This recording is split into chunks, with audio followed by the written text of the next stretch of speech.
Shalom. I want to give all praises, honor, and glory to Yahweh, Ba'ashem Yahushua, Ba'ashem Rekwah Gadash, double honor to the apostles of GMS, and a sincere Shalom to the brothers out here pushing the truth and sincerity. And I pretty much want to go into the topic about Esau, just a quick point, really, about the simple fact that he's seeing that his time is up, that he's trying all these tactics and is really, well, putting us in an advantage, really. I mean, I know it seems more of a disadvantage the way he likes to pinpoint things on us, but this is all part of prophecy.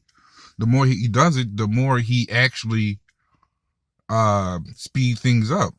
And this is all ultimately through the power of Yahweh Bashim Yahushua.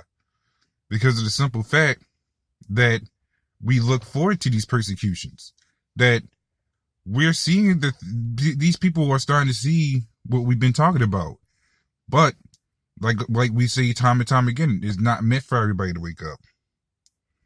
This is one of those things that you just had to pretty much let people fall flat on their face.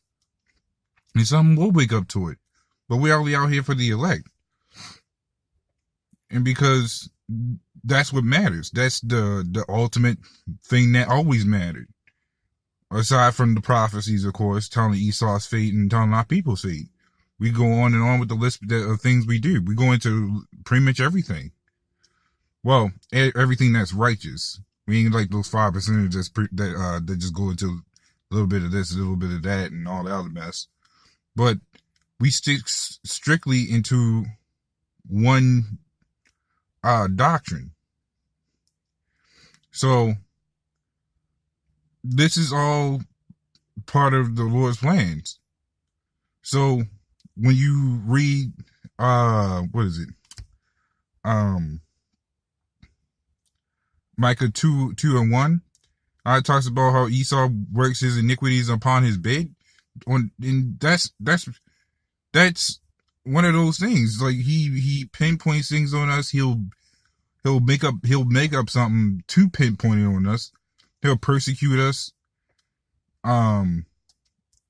Just like Psalms 10:2. Psalms 10:2 talks about how he persecutes the poor, how the wicked persecutes the poor. And who are the poor ones?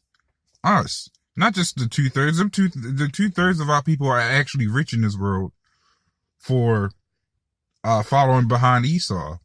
So if Esau is rich and our people that are on the bottom of the food chain are following Esau, they are rich in wickedness. Who are the poor ones? So you had the question, who's really the poor ones? That'd be the ones that's out there standing against Esau and his wicked ways and telling the truth 100%. We're the poor ones because we don't have nothing of this world. We want nothing of this world. We want what the Lord has to give us. So because we reject what Esau gives us, we have nothing to show for it. But this truth. The truth is our riches. But in this world, we're the poor ones because we're always being persecuted.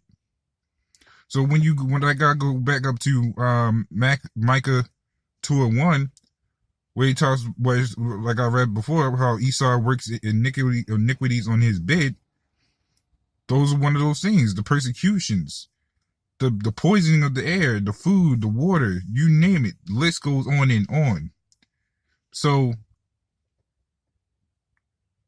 this is really the time where Esau does something that's actually backfiring on him, really.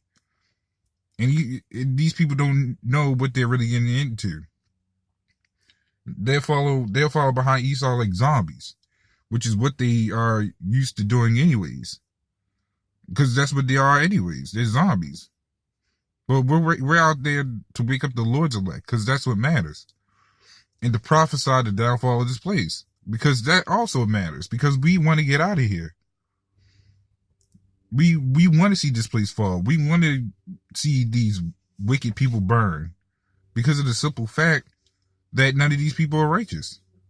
And none of us knows if we're of the elect, but we pray this to be of that elect. Because our people ain't trying to look to be an elect. They trying to be the next famous world star YouTube hitter. That's what they care about. They'll care about twerk videos. They'll care about their children twerking. They'll care about transgenders, children being transgenders. The list goes on and on. So long as you're wicked, America's fine with you. But the moment you speak against America, everybody hates you. But some of these people are starting to see what we're saying makes sense. But that still doesn't exclude the fact that just because these people are starting to see it, doesn't mean they're going to change their ways. Our people have always been known to be attracted to folly, so folly it is with them. Folly is what they live for. It's in them. Like, that's why they call 2/3 of our people, because they're the ones that's just too far into this mess. They're the ones that just don't want to get right, and we can see that. We can see that this place needs to go. Which is why when you read Malachi 4:1, it talks about the proud being stubble. How this place is, how America is going to be an oven. This place is going to be roast. You could turn the oven up to the high to 600. Well, that doesn't go that high, but you could get the idea. You can turn it up as high as you want. You can turn it on broil. And that's what is going to happen to Babylon when it catches fire. It's going to be on broil. So when you also going into Malachi 1:4, when it talks about condemning Esau, how this place is still going to burn with him. It's still the Lord didn't put these scriptures in here just for it to be one-sided. And how is it that this book would be fake if it's to condemn, or I'm sorry, Salaki, how is it that this book is made by a man, or like like I heard from some people, the white man created the book? Why would he create a book that's condemning him? That doesn't make any sense. That shows you the logic of our people that claim they read the Bible from front to back and still don't even understand it. That throughout a lot of these books, it talks about condemning Esau. But hey, it is what it is, because these people have an illusion about making it in America. They happy about just being wicked. They happy about this whole not a bunch of nonsense, like the whole Trump impeachment thing. That's an illusion to people, and I'm going to another video about that, because our people are too dumb to realize that this is all set in motion for a reason. That impeachment means nothing, because Esau is going to put somebody worse in there right under your noses, and y'all people are going to be quick to follow behind it.